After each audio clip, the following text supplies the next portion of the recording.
Salut à toutes, salut à tous. C'est la troisième étape du Tour du Pays Basque aujourd'hui. Une étape beaucoup plus vallonnée encore que celle qu'hier. Hier, il y avait une seule ascension répertoriée, même s'il y en avait d'autres, on a vu, mais qui n'étaient pas répertoriées au classement de la montagne. Aujourd'hui, il y en a 7. 7 ascensions qui sont répertoriées au classement de la montagne. 5 de troisième catégorie et 2 de deuxième catégorie.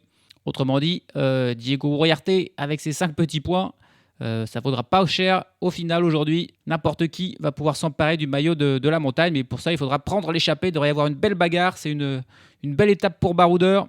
Les ascensions sont un petit peu répertoriées tout au long du parcours, mais l'instant décisif devrait se retrouver, lui, plutôt à la fin, à moins de 10 km, à 6 km de l'arrivée. On a l'ascension de Lascaux-Mendy, c'est 1 km 400 à 9,6% de moyenne.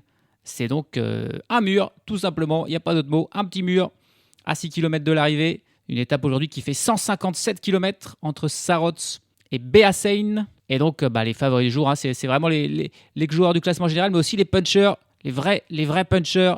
Une étape qui, par exemple, pourrait scier parfaitement à Julien Alaphilippe, ainsi qu'à son équipier, Marc Hirschi. On peut penser aussi à Maxime Van Gils, à Thibaut Nice, qui est en pleine forme, le jeune Belge de la Lidl Trek. Et puis les Almeida, les Skjelmose, les Lipovic aussi, Vlasov, Bilbao, Buitrago. Ça pourrait aussi être une journée pour eux aujourd'hui. Puis aussi peut-être pour l'échapper. Vu le profil, très peu de moments plats, beaucoup d'ascensions, beaucoup de descentes. En général, c'est assez favorable aux baroudeurs. On n'oublie pas aussi, dans ce final, un autre Français, c'est Romain Grégoire. C'est une ascension et un final qui pourrait lui plaire. Plein d'enjeux aujourd'hui, même si au classement général, il ne devrait pas y avoir de grosses différences encore faites. Pour la victoire d'étape, il y aura certainement une belle bagarre et un beau match sur cette troisième étape du Tour du Pays Basque. La chute de Bellocchi juste devant Armstrong qui est parti dans le terrain. Et attaque de Pierre Rolland. Voilà ce que nous disons depuis le début de ce Tour de France. Une chute terrible. Christopher Froome à pied. Mais quelle image du Tour. On n'a jamais vu ça. 100% cyclisme, le podcast du vélo en direct. Ça va Marion? Désolé. Et c'est parti pour cette étape. À noter que 2 coureurs ne partent pas, et ces 2 coureurs qu'on a vus hier, sous un côté positif, l'autre beaucoup plus négatif, c'est le vainqueur Caleb Ewan. En gros, et au Caleb Ewan, c'est mission accomplie. Il a gagné la seule étape qu'il pouvait remporter, c'était celle-ci. Il a fait le boulot et il a abandonné. Il n'ira pas plus loin. Et puis l'autre, c'est Victor Campenaerts, qui lui malheureusement est tombé dans le final. Et il a pu finir, mais non, il ne repartira pas aujourd'hui. On a donc deux coureurs de moins pour cette étape. Beaucoup d'attaques, mais pour l'instant, personne qui arrive à vraiment se détacher du peloton. Ça va très vite, il y a vraiment beaucoup de monde, a priori, qui veut prendre l'échappée. Là, on a 5 coureurs qui ont réussi à prendre un petit peu d'avance, mais ça pèse pas lourd leur avance. Alors qu'on s'approche de la première ascension du jour, le Meaga, c'est pas la plus dure, c'est seulement 3 km à 4% de moyenne. C'est donc clairement la plus facile d'aujourd'hui. Toujours pas d'écart. Alors qu'on arrive au sommet, on a 7 coureurs qui se sont un petit peu détachés. On retrouve notamment Rudy Mollard et plusieurs coureurs des équipes espagnoles. Au sommet du Meaga, c'est Sergio Samitier qui passe en tête devant Inigo Elosegui et Rudy Mollard. Voilà quelques coureurs de cette échappée, mais c'est pas vraiment, elle n'est pas faite, loin, même pas du tout. Elle va être reprise. Pour l'instant, personne qui n'arrive à sortir. Alors que dès la fin de la descente, on va enchaîner avec la deuxième ascension du jour, beaucoup plus longue, 13,8 km d'ascension. Par contre, un pourcentage moyen de 2,5. Donc là, on est encore sur une montée très roulante, pas très difficile. Peloton groupé et un coureur de la Burgos qui tente de s'échapper désormais, c'est Ander Okamika qui fait un petit écart dans cette longue ascension de Landazarate. Allez, d'autres coureurs qui tentent de sortir derrière lui. On retrouve Ander Ganzabal pour le Scatel Euskadi, Tobias Bayer de l'Alpecin de Koenig et Pao Mikel de l'équipe Okernfarna qui tente de revenir sur Okamika qui a fait un premier écart de plus de 20 secondes, on va dire. Encore des attaques dans le peloton, coureur de la team Total Energy. C'est Fabien Doubet, il est accompagné de Stefano Oldani pour la Cofidis. Voilà, ça attaque de partout. Il y a Rudy Mollard qui tente d'y retourner en compagnie d'un coureur de la Picnic Postenel, Björn Koert. Alors que devant plutôt, ceux qui sont partis en contre ont rejoint Ander Okamika. Mais le peloton va très vite et à mon avis, c'est parti pour tout se regrouper là. 130 km de l'arrivée. Et le peloton qui est entier. Et des deux attaques qui continuent, ça n'arrête pas. Cette fois-ci, c'est Sergio Sabitier encore, hein, qu'on a déjà vu à l'avant, accompagné de Gerben Kuipers de l'Intermarché Venti qui sont sortis. Allez, il y a d'autres coureurs encore. On voit Bruno Armirail qui tente d'y aller. Le coureur de la Décathlon avec Matteo Vercher de la Total Energy. Tchomin Juaristi de l'Euskaltel Euskadi qui se montre à l'avant aussi. Sinué Fernandez de la Burgos, les équipes espagnoles qui veulent être devant aujourd'hui. Mais c'est vraiment dur. C'est compliqué. Ça sort pas. Il y a Bruno Armirail qui relance avec Matteo Vercher, qui sortent de ses échappées. Les autres sont repris. Ils sont plus que tous les deux désormais devant. Mais ils ont quoi, une vingtaine de secondes d'avance sur le peloton. C'est encore très compliqué. Et il y a encore des attaques de partout derrière. C'est dur. C'est dur. On a au moins 8 coureurs là, qui sont sortis. Mais il y en a encore d'autres. Ça fait un groupe quasiment de 20 coureurs là qui est sorti du peloton. Aucune chance que les équipes des leaders les laissent sortir ceux-là. Il y a vraiment beaucoup. Hein. Vraiment beaucoup de coureurs dans cette échappée. Alors je ne vois pas tous les citer parce qu'ils sont plus de 20. Quasiment toutes les équipes, je crois, sont représentées à l'avant. Ils tentent de revenir, ces 20 coureurs, sur le duo Armirail-Vercher. Alors d'après la stade, il n'y a que 2 équipes qui ne sont pas devant. C'est l'X-Deis Astada Team et la Cara Rural. Voilà les 2 équipes qui ne sont pas dans l'échappée. Dans le peloton, c'est la Soudal Quick Step qui roule, bien qu'ils aient Maury Van Sovenant qui fait partie de ces 20 hommes devant. Mais ça va rentrer, évidemment. Devant, il y a Matteo Vercher qui est en train de lâcher. Bruno Armirail qui est parti tout seul. Il est passé en tête au sommet de Landazarate devant Matteo Vercher. Et derrière, c'est le peloton qui passe avec Marc Soler en tête, le coureur de la Team Emirates qui lui aussi fait le rythme dans ce peloton. Désormais, c'est une rapide descente. Et puis on enchaîne, hein. On fait qu'enchaîner les sessions. Ensuite, ça sera la Kilsla. 4 km à 6,3%. Un petit peu plus dur celle-ci, hein. 4 km à 6%. Ça va faire mal aux pattes. Il n'y a plus que Bruno Armirail devant. Matteo Vercher a lui été repris par le peloton. Tout s'est un petit peu rentré dans l'ordre après ce groupe de 20 coureurs là, qui est parti à 100 km de l'arrivée. On n'a plus qu'Armirail, seul en tête au moment de commencer cette ascension de l'Alkissa. Encore 3 points au sommet de l'Alkissa pour Bruno Armirail qui prend la tête du classement virtuel de la montagne. Lui qui l'a raté pour de peu le classement final de la montagne sur le Tour de Catalogne, remporté finalement par Primož Roglič. Il a fini 3e du classement de la montagne. Et il est reparti a priori pour refaire des efforts et tenter d'aller le remporter sur ce Tour du Pays Basque. Il a désormais 6 points. Il est toujours seul devant. Alors que derrière, on voit encore des nouvelles attaques. À l'échappée qui n'est pas faite, il a une minute, un petit peu plus d'1 minute d'avance. Seulement Bruno Armirail, il est tout seul. Et il y a encore des attaques. Il y a Quinn Simmons de la Lidl Trek qui attaque là avec Anthony Perez et Pau Mikel de la Kern Pharma. On a encore un coureur de la Groupama, Clément Braf Afonso, avec José Manuel Diaz de la Burgos qui rejoint les 3 autres. Et ça continue de partout. Des petits duos qui s'échappent, Mathis Lebert, Mauro Schmidt. On a aussi Joris Delbov et Juaristi qui retournent de l'Euskaltel Euskadi. C'est vraiment décousu pour l'instant. Alors que ça fait déjà longtemps qu'on est parti. On est parti depuis 50 km. Et toujours pas d'échappée formée, toujours des attaques. Alors qu'on va entrer dans la 4e ascension du jour. C'est la première de 2e catégorie, il est très dur. Santa Ageda, 9 km à 6,7% de moyenne. Donc voilà, encore une fois, une grosse difficulté. Armirail seul en tête, il a 1 minute 15 d'avance sur le peloton. Les autres coureurs là, que j'ai cités qui sont sortis, ils sont environ 6-7. Avec Mikel, Perez, Simons, Diaz, Bras Afonso, Schmidt et Lebert. Ils sont juste 15 secondes devant le peloton qui va vite. Et qui va probablement encore une fois les reprendre là dans l'ascension. Bruno Armirail qui passe encore au sommet et prend encore des points au classement de la montagne. Seul en tête, il a 1 minute et 5 secondes d'avance sur le peloton qui est mené par la Team Emirates essentiellement. Toujours pas d'échappée, ou en tout cas voilà un homme solitaire alors que les kilomètres défilent dans cette étape. Et très compliqué. Très compliqué là, on est quasiment à mi-course. Un seul homme en tête avec 1 minute d'avance. On voit mal une échappée se former désormais ou aller au bout. Les équipes de leaders n'ont voulu laisser partir à peu près personne. On a 3 coureurs là qui dans la descente de la Santa Ageda qui se sont échappés un petit peu du peloton. Et c'est pas n'importe qui. C'est Sepp Kuss, Alexander Vlasov et Isaac Del Toro. C'est 3 coureurs du classement général en gros. Et qui sont en train qui ont pris un petit peu leur distance avec le peloton. Mais ça va à un rythme terrible. Et il y a eu des victimes dans l'ascension de Santa Ageda, le peloton qui n'est plus du tout complet, et il y a un petit groupe de distancés. avec notamment Peyo Bilbao et Marc Hirschi qui sont lâchés. Là, c'est la première surprise du jour. Est-ce qu'ils sont peut-être une méforme ou un problème technique pour Bilbao? En tout cas, il n'a pas réussi à suivre le rythme. Il y a Andrea Baggioli, il me semble, de la Lidl Trek, qui est dans ce groupe de lâchés. Ça va très vite. Et derrière, on a le trio là. Derrière Amirail, on a le trio Kuss, Del Toro, Vlasov qui revient sur lui, mais ils embêtent en gros le peloton dans leur suite. L'écart qui a diminué d'un coup. Il avait 1 minute d'avance. Il n'a plus qu'une dizaine de secondes. Eh ben allez, c'est fini pour le trio Kuss, Vlasov, Del Toro. Ça, c'est assez logique, mais c'est aussi fini pour Bruno Armirail. Il n'aura jamais pu vraiment s'échapper. C'est les équipes du classement général qui font un petit peu des folies. Il y a un coureur de la Cofidis qui a tenté d'attaquer là, au moment où ils ont repris Amirail, mais ils ont immédiatement été repris avec il y avait Marc Soler dans sa roue.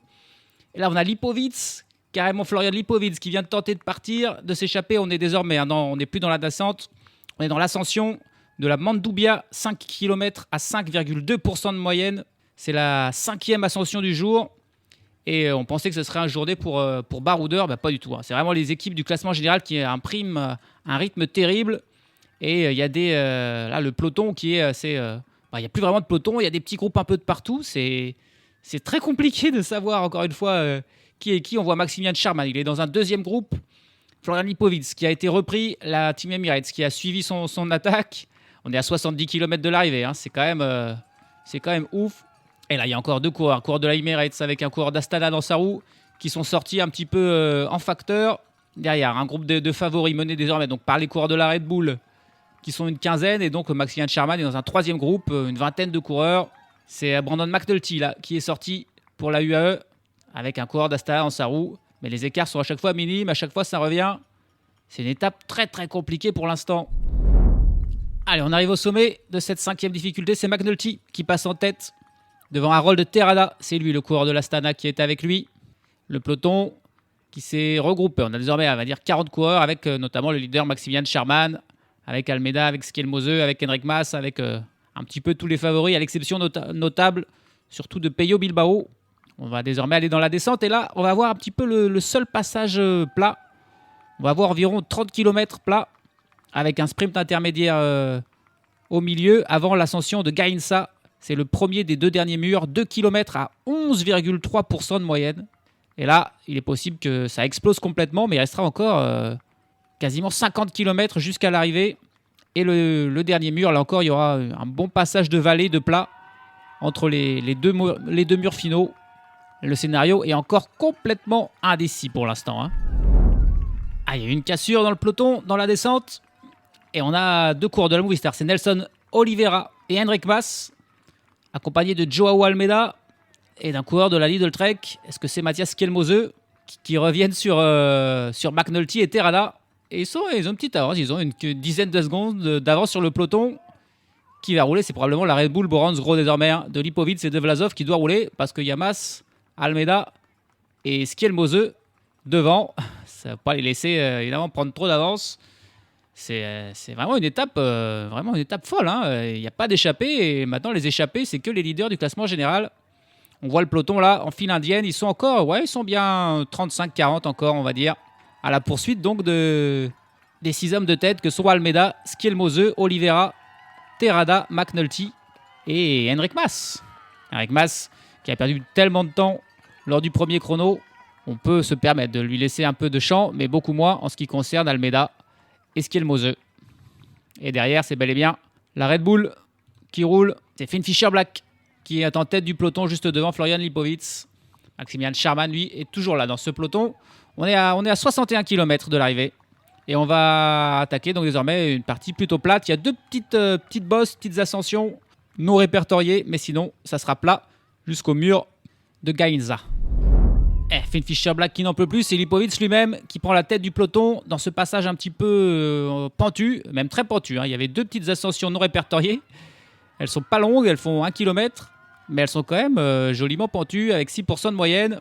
Et là, Lipovitz qui prend la tête du peloton, c'est un rythme terrible et il revient sur les 6 échappées là, l'échappée de luxe. Par contre, le peloton derrière, il explose et on n'est encore pas du tout dans les pourcentages les plus durs qui nous attendent sur la fin. C'est une étape impressionnante. Ça y est, ils sont repris. On a donc un peloton de nouveau en tête, mais un peloton du 20-25 coureurs. Derrière, il y a des coureurs un petit peu étalés partout. Il me semble que Charman est un tout petit peu en retrait. Et dans le peloton, Bruno McNulty s'est fait reprendre, mais en fait, il n'a pas laissé lâcher son effort. Il continue de rouler comme s'il était dans l'échappée. Je crois que le but de l'Emirates, c'est de faire la course la plus dure possible. C'est pour ça qu'il était devant, McNulty. D'ailleurs, on a vu que Terrada lui a passé aucun relais et ça ne le dérangeait pas. McNulty, il n'en demandait pas. Et là, il continue le rythme dans ce passage un petit peu pentu. Le but, voilà, c'est d'épuiser tout le monde et probablement pour lancer Almeida dans le final. Et encore une fois, dans le but de durcir la course, une attaque de Isaac Del Toro pour la Team Emirates. C'était McNulty qui menait et Del Toro qui est parti. On est dans la deuxième petite ascension non répertoriée qui attaque. Le but, c'est de forcer derrière, donc les autres équipes à travailler derrière, épuiser tout le monde. Ils sont insatiables. Et du coup, il n'y a personne qui travaille en fait, parce que Lipovic, il a plus d'équipiers, où il y a peut-être encore Vlasov, et personne n'a vraiment suivi. Et c'est des coureurs qui tentent de le rejoindre de manière individuelle. On a 2 coureurs qui sont partis en contre derrière Isaac Del Toro. Après, à la fin de cette contre-ascension, il y aura cette fois-ci, pour de vrai, quasiment 20 km de plat avant la montée de Gainza. Là, dans le peloton, ça, c'est pas très clair. Ça attaque de partout. De nouveau, ils sont une trentaine. On veut rejoindre Del Toro. Non, c'est pas Del Toro. D'ailleurs, c'est Marc Soler. On avait annoncé Del Toro. Mais c'est Soler, le spécialiste de ces efforts un petit peu à la Desperado. Dans le peloton, c'est un coureur de la Groupama et un coureur peut-être de l'Astana, qui sont sortis en contre pour tenter de revenir sur Soler. Mais il y a encore d'autres coureurs qui tentent de sortir. On se croirait encore une fois en début d'étape des coureurs qui veulent prendre l'échappée. Alors certes, on est encore loin de l'arrivée, mais dans le peloton, par contre, il n'y a plus grand monde. Donc forcément, c'est plus difficile pour gérer toutes ces attaques. On est désormais dans la descente et la vallée. Tout est encore vraiment possible. Non, c'est un coureur de la Décathlon. Ils ont des maillots un petit peu similaires. Avec de loin, je pensais que c'était Astana. C'est la Décathlon. C'est Clément Berthet qui est là avec Rudy Mollard de la Groupama FDJ. Les 2 coureurs qui sont en train de rentrer sur Marc Soler. Ils ont réussi à s'échapper là, peut-être au bon moment. Mais le peloton est évidemment pas loin derrière. On va dire une dizaine de secondes. Stop complet dans le peloton. Là, on dirait presque qu'ils sont en grève ou que la course est neutralisée. Il n'y a plus personne. Plus personne qui veut prendre la tête de ce peloton. Tout le monde a besoin de reprendre le souffle là, après le rythme terriblement intense. Ça permet à quelques coureurs de l'arrière de revenir. Charman qui est bien là. Tout le monde se boit des coups, se ravitaille, va à la voiture et le rythme est absolument presque au ralenti. On a vu Guillaume Martin tenter d'en profiter et de sortir, mais des coureurs quand même l'ont suivi. Guillaume Martin, en plus, il a Rudy Mollard devant, donc c'est pas forcément la peine non plus de faire ça. Et un coureur de la Cofidis qui met un tout petit rythme, l'Emirates qui est content de laisser partir les autres. Et là, en même pas 1 kilomètre, l'écart qui évidemment a grandi parce que les 3 devant, eux, qui sont ensemble, Mollard, Berthet et Soler, ils ont 1 minute d'avance. 1 minute d'avance, ils ont pris 1 minute en quelques kilomètres. On est à tout pile 50 km de l'arrivée. Et c'est donc un coureur de la Cofidis qui commence à s'inquiéter et qui prend la tête du peloton. C'est pas forcément en plus le coureur qui a de vrais leaders du classement général, mais peut-être pour la victoire d'étape, on compte sur Alex Aranburu et sur Yon Izagirre. Allez, c'est parti pour l'ascension de Gainza. 2,3 km à 11,3%. Et en plus, les premiers 500 mètres sont quasiment plats. Donc en fait, on a quasiment 1 km 500 à plus de 15% de moyenne. Ça va être décisif, explosif. Les 3 hommes de tête ont toujours 1 minute d'avance sur le peloton. La Movistar, la Bahrain Victorious, la Red Bull, la Soudal Quick-Step se sont mis à rouler enfin dans le peloton. Il y a beaucoup de monde qui sont revenus de l'arrière. Donc il y a des équipiers qui sont là. On a un peloton de nouveau assez imposant, peut-être de 70 hommes. Il est même possible, je ne sais pas, mais peut-être que Peyo Bilbao et Marc Hirschi sont revenus. Allez, c'est Marc Soler qui mène devant Clément Berthet et Rudy Mollard. Et c'est parti pour les passages à 15%. Oh, et directement, évidemment, le rythme qui diminue terriblement. Et il y a du public ils sont bien placés là, forcément. Dans des ascensions comme ça, à plus de 15%, ça va doucement. On a bien le temps de voir les coureurs. Allez, on voit même la Visma Lease Bike qui se met à travailler avec Attila Walter. On a Axel Zingle qui doit peut-être encore là. Il pourrait être une chance aussi aujourd'hui côté français. Alors, ça va tellement doucement que là, on a des supporters qui tentent de pousser Joao Almeida. C'est vraiment pas une bonne idée du tout. Ça le déstabilise. Derrière, devant, il y a Rudy Mollard qui a été lâché. Là, je vois plus que Clément Berthet et Marc Soler. Rudy Mollard n'a pas réussi à suivre le rythme. Et dans le peloton, c'est Almeida qui prend la tête, maillot grand ouvert. C'est les pentes comme ça. C'est un peu sa spécialité de mettre un rythme difficile. Hein. Il n'aime pas les accélérations. Almeida, on le sait, il aime juste mettre un rythme. Et le peloton qui était de 80 coureurs, il ne sera certainement pas de 80 au sommet. C'est terrible, c'est des pourcentages à plus de 20%. Charman est en toute dernière position de ce groupe. Mais bon, après, il y a de la vallée. Hein. Il y aura l'occasion quand même de se regrouper. On n'est qu'à 38 km de l'arrivée, donc il y aura le temps avant le dernier mur, qui lui sera à 6 km de l'arrivée. L'écart qui ne varie pas. On est à 53 secondes entre le peloton et les deux hommes de tête désormais que sont Berthet et Soler.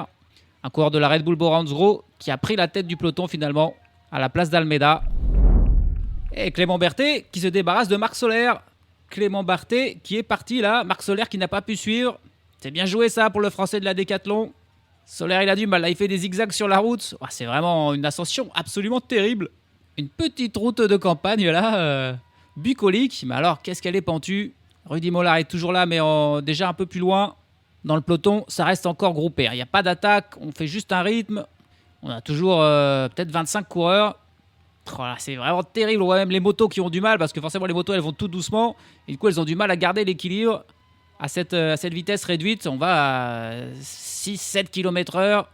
Il y a encore du monde. Il y a encore du monde dans le peloton. J'ai vu deux coureurs de la Groupama FDJ. Donc je pense que Romain Grégoire est toujours là. Ah, elle est interminable cette ascension. Elle fait que 2 km, mais c'est tellement pentu. Oh là, ils sont quasiment à l'arrêt. Ah, les spectateurs là, ils se régalent là. En plus, il passe là, Marc Soler. Il zigzague. Il a du mal. Il est presque au sommet. Mais il est en deuxième position, hein. Il a déjà quasiment peut-être 30 secondes de retard sur Clément Berthet qui l'a déposé. Ça y est, Clément Berthet, il est passé. Il est passé désormais, c'est la descente. En fait, c'est plutôt plat. Et ensuite, il y a la vraie redescente. Et ensuite, il y a 20 km de plat jusqu'au dernier mur de Lascaux Mendy. Mais désormais, Clément Berthet, là, il est parti pour un effort en solitaire. Il ne va pas attendre hein, que Soler et Mollard reviennent. Ils sont trop loin. Sur le peloton, il a maintenu l'écart d'une 50aine de secondes. Dans le peloton, on le voit qui arrive à son tour au sommet. Ils sont plus qu'une quinzaine. Je vois notamment plus Maximilian Charman, hein, qui n'y est plus. Je pense que le rythme a dû augmenter. C'est un coureur de la Bahreïn Victorieuse qui fait le rythme en tête. Ça doit être Buitrago. Hein. Il n'y a plus que lui. Ils sont plus que 15. Ouais. Ils sont tous 15 dans ce peloton. Un coureur de la Visma. Il y a encore un coureur de la Carte Pharma également. Il y a Aramburu qui est toujours là pour la Cofidis avec son maillot de champion d'Espagne. Il y a un coureur de la Groupama. Ça doit être Romain Grégoire. Almeida, Henrik Mas sont toujours là, je pense, avec Skelmose. Mais le rythme qui s'est accéléré dans les 500 derniers mètres et ça a fait des lâchers. Mais désormais, donc 30 km de vallée. Il y a le temps encore pour des regroupements. Ah, on ne s'y attendait pas à ce mouvement de Maximilian Charman qui est revenu sur le groupe de tête et qui a attaqué là dans cette partie en descente. Et le peloton il n'y a que la moitié du peloton qui a suivi là. C'est un mouvement assez intéressant. On a vraiment l'impression que ça s'arrête derrière dans le peloton. Il n'y a qu'une dizaine de coureurs qui ont réussi à le suivre. Des coureurs de la Red Bull. Il y a un coureur de la Ineos, c'est Axel Laurence qui est toujours là et qui a réussi à le suivre. Mais des coureurs qui se sont fait avoir. On voit dans le peloton derrière Santiago Buitrago, Oscar Onley, qui n'ont pas suivi le mouvement de Maximilian Charman. Et a priori, Joao Almeida est aussi dans ce groupe à l'arrière. Mais c'est vraiment, ils sont à l'arrêt. Mais c'est étonnant ce que fait l'Emirates. Qui on a avec Maximilian Charman. On va essayer de voir un petit peu mieux. On a Lipovic et Vlasov, les deux coureurs de la Red Bull qui sont là. On a Clément Champoussin, tiens, pour la Astana. On a Isaac Del Toro, Nelson Oliveira. Et là pour la Movistar, mais pas Henrik Mas. Ils sont combien? Un coureur de la Cofidis. Il y a un coureur de la Carte Pharma. Ils sont un petit peu plus de 12. Ils sont peut-être 15. Mais il n'y a pas de Joao Almeida. Et l'écart c'est incroyable. Ils ont 40 secondes d'avance sur le groupe d'Almeida. Le peloton derrière qui s'est complètement relevé. Et l'Emirates qui est en train de se faire avoir. Là, ils n'ont plus que Del Toro devant. Pendant ce temps, Clément Berthet, lui, est toujours devant. Et il a 1 minute d'avance sur le groupe Charman. Et donc 1,40 sur le peloton, on va dire, le groupe Almeida. Allez, qui on a dans ce groupe? Ils sont 13. Isaac Del Toro, Axel Laurence, Sergio Samitier pour la Cofidis, Léo Bizio pour la Décathlon, Lipovic et Vlasov, Oliveira, Warren Barguil qui est là pour la Picnic Post-Enel a priori, Guillaume Martin aussi pour la Groupama, Maximilian Charman, donc le leader du classement général, avec Unai Iribar de la Cam Pharma, José Manuel Diaz de la Burgos qui est là, et on a aussi Harold Terrada de l'XDI Astana Team. Mais a priori, on n'a ni Almeida, ni Skelmose, ni Mas, ni Buitrago. Alors qui va travailler derrière? Non, c'est la Red Bull qui travaille avec Lipovic et Vlasov. C'est Vlasov qui est en tête de ce groupe avec le leader Sharman. Et derrière le peloton, il faut travailler. On est à 22 km de l'arrivée. Et là, c'est Maximilian Sharman, le leader lui-même. Il savait que dans la dernière ascension, il se fait lâcher. Il n'arriverait pas à suivre, donc il a voulu prendre de l'avance. Il a amené 12 coureurs avec lui. Et il a amené Lipovic et Vlasov. Donc ça, c'est un bon coup parce que maintenant, c'est Vlasov qui travaille. Et quelques coureurs qui ont suivi le bon mouvement, notamment les Français, Barguil et Martin. Et là, il y a un petit sprint intermédiaire qu'on avait un petit peu oublié. Le premier, c'était les échappés Soler, Berthet et Mollard qui étaient passés sans s'en soucier. Mais la Berthet est passée. Et dans le groupe de poursuivants, il va y avoir le petit sprint. Et c'est Isaac Del Toro qui devance Florian Lipovic. Alors Del Toro, il est là surtout pour empêcher Lipovic de prendre trop de secondes. Et Lipovic, il prend 1 seconde. Et il avait une petite seconde de retard sur Maximilian Sharman. Donc là, je ne sais même pas qui va être vraiment leader. Ils vont être dans le même temps. Mais Lipovic, il a pris 1 seconde. Mais au chrono, il était derrière de 75 centièmes. Alors voilà, normalement, il devrait avoir 25 centièmes d'avance. Je ne sais pas exactement comment les commissaires vont compter. Mais c'est Del Toro qui a réussi en tout cas à prendre 2 secondes, empêcher Lipovic d'en prendre 2, qui n'en prend qu'1. Sharman, il a fait le sprint, mais il a fait 4e. Et Del Toro, il s'est immédiatement relevé pour attendre le groupe de Joao Almeida. On a vu Sergio Samitier de la Cofidis qui s'est également relevé pour aller dans le groupe derrière et travailler pour Alex Aramburu. Il y a 30 secondes entre le groupe Sharman et le groupe Almeida.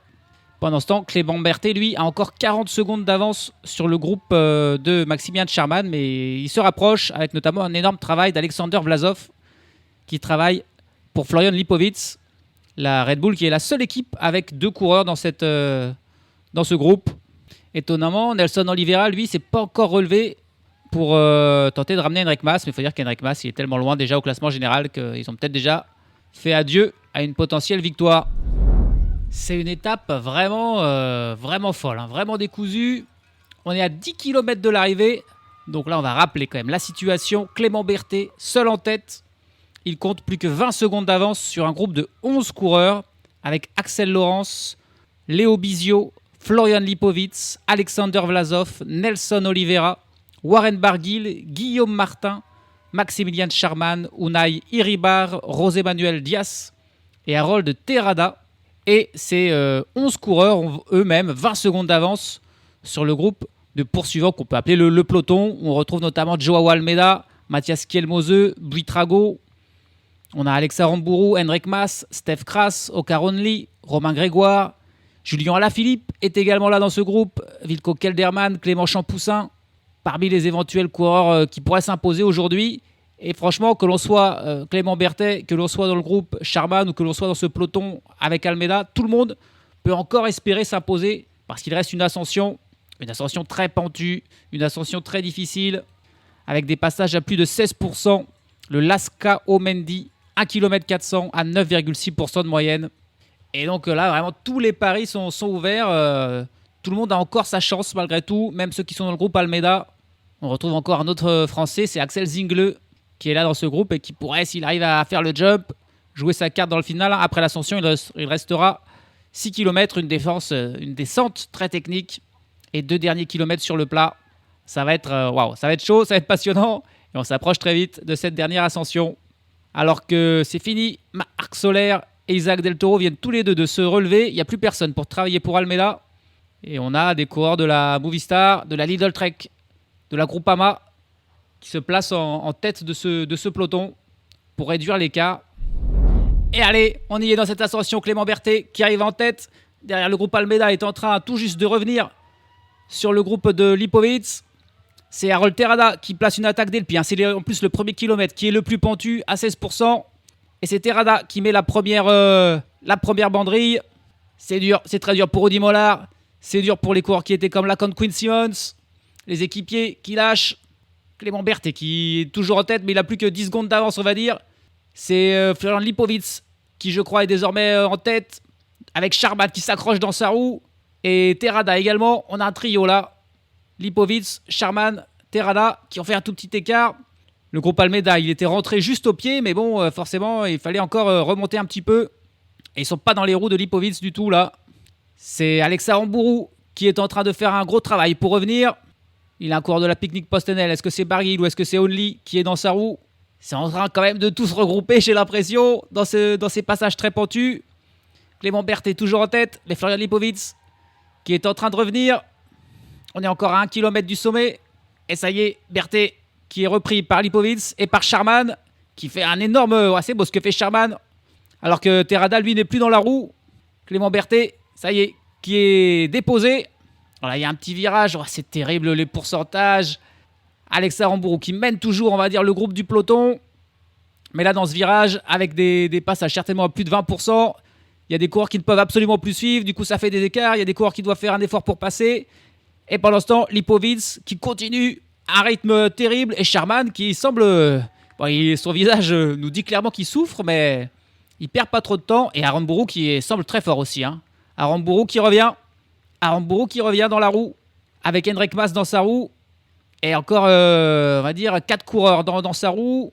Un coureur de la Groupama, est-ce que c'est Romain Grégoire ou Guillaume Martin qui est encore là? Joao Almeida qui est aussi là, un petit peu bien placé. Mathias Kielmose dans sa roue. Oscar Only. C'est Wilco Kelderman ou Axel Zingle qui est aussi là pour la Visma. Un deuxième niveau qui est en train de faire un petit écart. Ils sont 6 désormais. Allez, un groupe de 6 coureurs devant. Dans la roue de Lipovic, c'est Sharman, Aramburu, Mas, Grégoire et Almeida. Kielmose qui ramène des coureurs dans sa roue. Et allez, l'attaque d'Alex Aramburu. Ouais, on le sentait. Ça avait l'air d'être le plus fort dans cette ascension. Il fallait qu'il mette une attaque maintenant. Et c'est encore Maximilian Sharman qui répond. Et il y a le contre de Romain Grégoire. Et Maximilian Sharman qui est encore celui qui réagit. Allez, les pourcentages qui sont un petit peu plus faciles désormais. C'est donc un peu plus dur peut-être de faire des différences. Grégoire qui tente d'en remettre une. Et Sharman c'est maintenant Sharman lui-même qui met une attaque. C'est Sharman qui passe en tête au sommet. Il voulait faire la descente en tête et il va la faire en tête. Il passe juste devant Grégoire et Aramburu. Et derrière ce trio, on a un groupe, il me semble, de 4 coureurs avec Mas, Kielmose, Almeida et Lipovic. Et derrière, on a encore 2 coureurs. Un coureur de la Visma qui ramène 2 coureurs dans sa roue. Je pense qu'il ramène Oscar Only. On est à 5 km de l'arrivée. Qui sont les meilleurs sprinteurs dans ce groupe, qui ont envie d'arriver groupés et qui n'ont plutôt envie d'arriver en solitaire. Ça redescend pas encore tout de suite. C'est toujours Sharman qui mène devant Grégoire, Aramburu, Almeida, Lipovic, Mas, Kielmose qui sont là. Et là, c'est Almeida. Si, c'est Almeida qui désormais met une attaque dans cette dernière... il y a une toute petite dernière ascension juste avant en fait la descente. Il y avait un replat. Et il est parti. Et il a fait un petit écart là. Oh là, il a attendu le dernier moment de Joao Almeida. Sur ce replat, ça redescendait pas tout de suite après les points de la montagne. Et il a pris 20 mètres d'avance. Mais vu que c'est une descente très technique... C'est peut-être les 20 mètres qui vont lui suffire jusqu'au sommet. Donc plus que derrière, il faut s'attendre. C'est Lipovic qui mène derrière. Il a attendu le dernier moment de Joao Almeida. Comme bien souvent d'ailleurs. Il a réussi à faire le petit écart qu'il fallait. 10 mètres juste avant la plongée dans la vraie descente. Derrière, c'était bien Wilco Kelderman qui était là pour la Visma. Accompagné de Stef Kras, le coureur de la Total Energy. Et Dylan Van Wilder de la Soudal Quick-Step qui est aussi là. Ils sont 9 coureurs à la poursuite d'Almeida désormais. Mathias Kielmose, Alex Aramburu, Florian Lipovic, Henrik Mas, Stef Kras, Romain Grégoire, Maximilian Sharman, Ilan Van Wilder et Wilco Kelderman. Et qui c'est qui jaillit là dans la descente? Mais c'est Aramburu. Mais Aramburu, il est surmotivé aujourd'hui. Le champion d'Espagne qui est en train de qui est en train de rejoindre Almeida dans la descente là. On l'a vu jaillir d'un seul coup à l'image de la moto. Il est vraiment... c'est son jour à Aramburu. C'est son jour. C'était le plus fort, j'ai trouvé, dans l'ascension. Et là, c'est lui qui est en train de revenir sur Almeida. Est-ce qu'il va réussir à ramener tout le monde dans sa roue? Est-ce qu'on va se retrouver avec un sprint à 10, basiquement? Extraordinaire cette étape. Je l'adore. Allez, Aramburu qui est en train de revenir sur Almeida. Et Almeida qui se relève pas. Il pousse l'effort jusqu'au bout. Et derrière, il y a 3 coureurs qui sont un petit peu plus loin. Derrière les 5 autres, il y a des cassures dans cette descente. C'est Stef Kras qui ferme la marche. Il est avec Van Wilder, avec Kielmose, avec Mas et Kelderman. Ça, c'est dans les 5 derniers. Aramburu, à lui, rejoint Joao Almeida.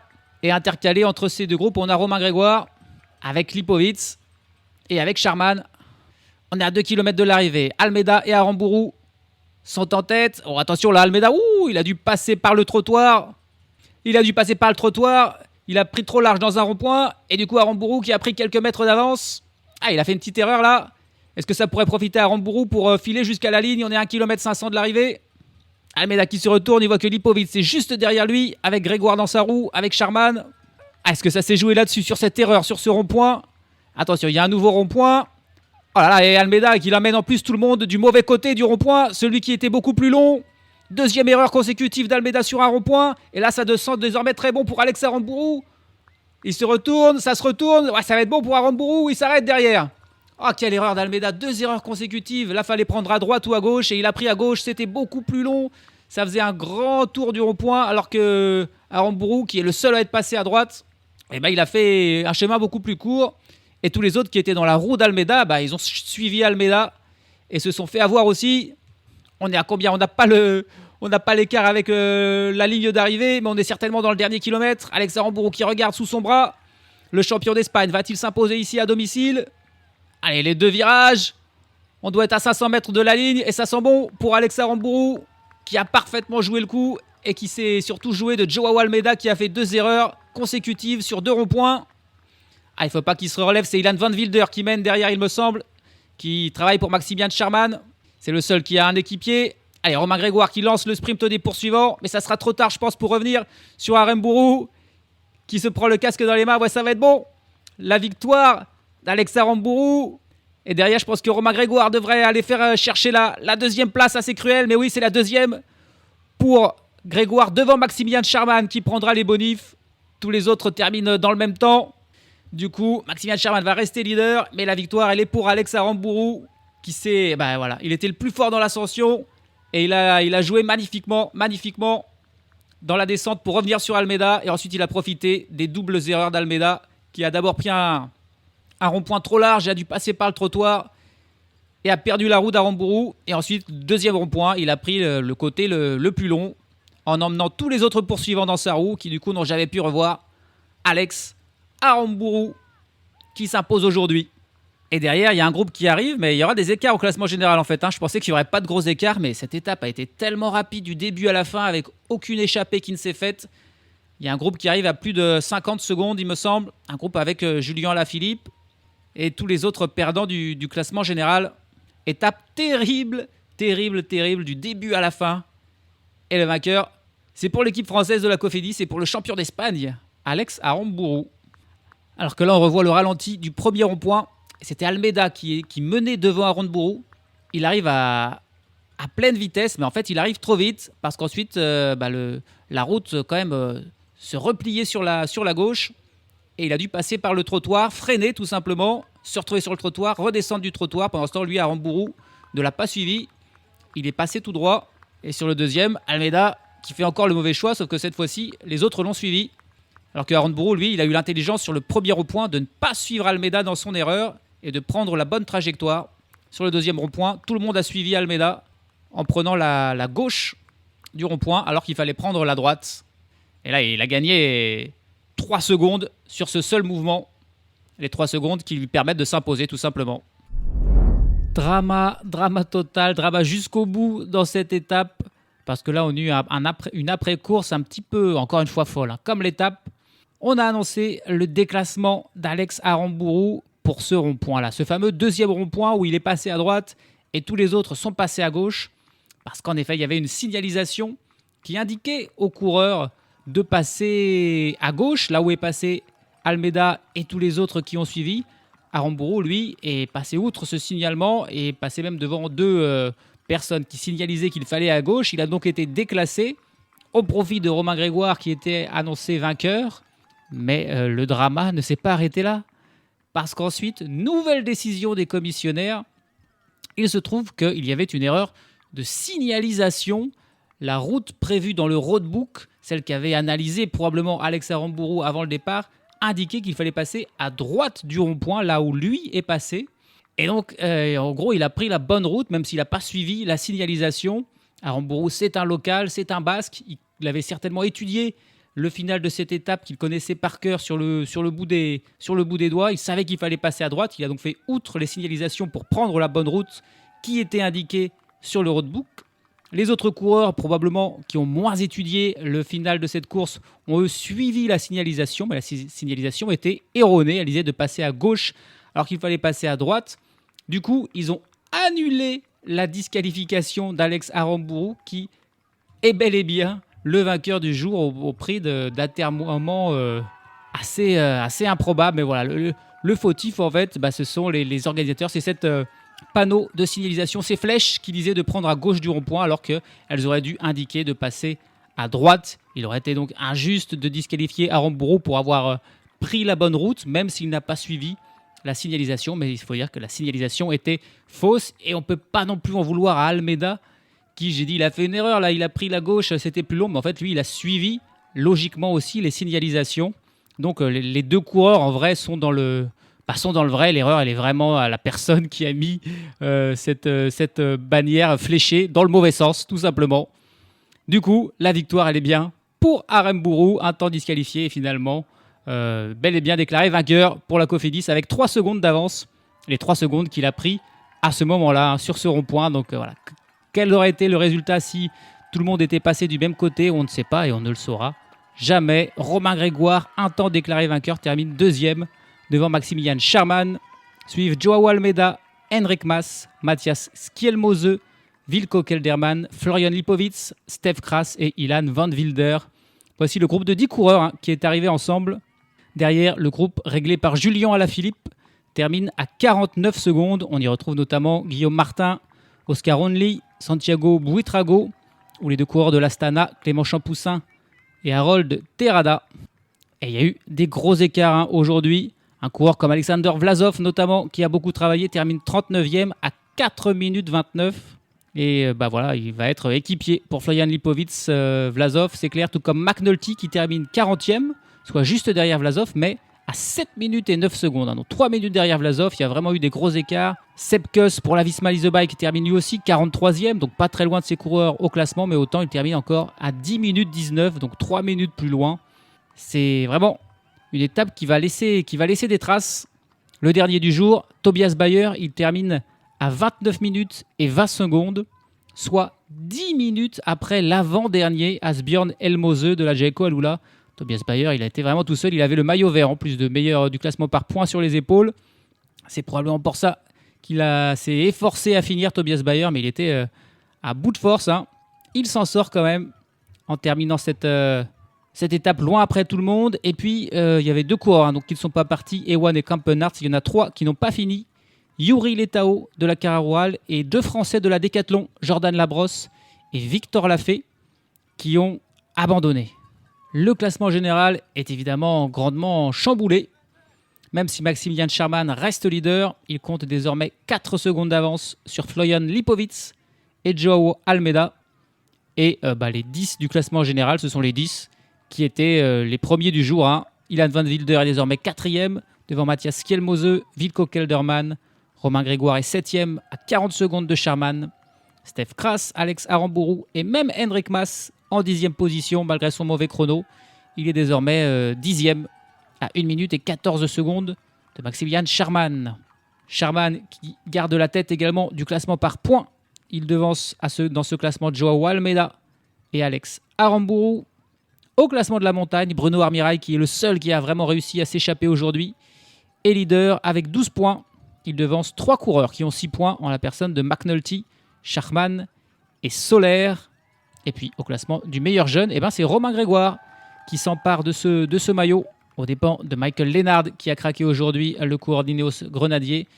Il devance 2 autres Français, Brieux Roland et Léo Bizio. On a 3 Français aux 3 premières places du classement du meilleur jeune. Quelle étape? Est-ce qu'on aura autant d'émotions demain? C'est pas du tout impossible parce que c'est un profil, c'est quasiment le même profil avec 7 ascensions, 6 de 3e catégorie tout au long de la journée et 1 de première catégorie. Et celle-ci, elle est située à 10 km de l'arrivée et c'est pas n'importe quoi, c'est 3 km 500 à 9,6% de moyenne. C'est donc la même moyenne que l'ascension finale, mais 2 fois plus longue avec des passages à plus de 20%. Et ensuite, c'est une descente très rapide jusqu'à l'arrivée. Il faudra être vigilant, il faudra être prudent quand même, éviter les chutes. Mais voilà, ça annonce encore une fois une journée très intense avec une lutte pour l'échappée. Et on verra si, comme aujourd'hui, les leaders ne laisseront partir personne pour s'expliquer entre eux. En tout cas, on l'espère, parce qu'aujourd'hui, c'était vraiment passionnant du début à la fin. Et même à l'après-course, on a eu du suspense. On verra ce qu'il en sera pour demain, pour la 4e étape. Salut à tous, salut à toutes.